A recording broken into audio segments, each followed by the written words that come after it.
बस इतना सा घास है।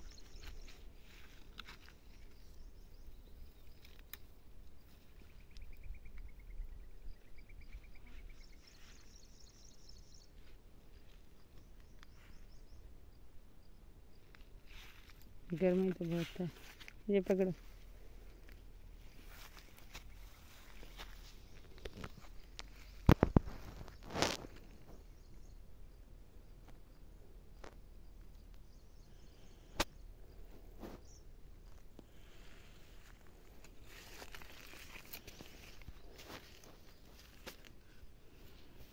हाय व्यूअर, अस्सलाम वालेकुम। क्या हाल है? ठीक है आप सब?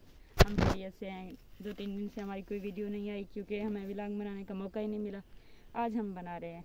हम जहाँ घास के लिए आए हैं तो हमने कहा वीडियो भी बना देते हैं।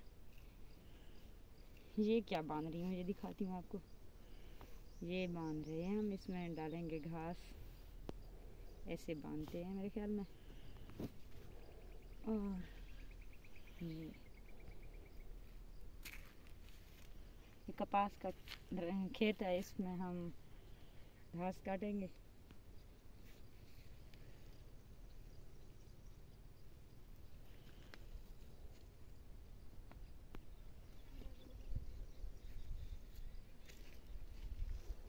किधर है घास? किधर हो? कहीं देखते हैं।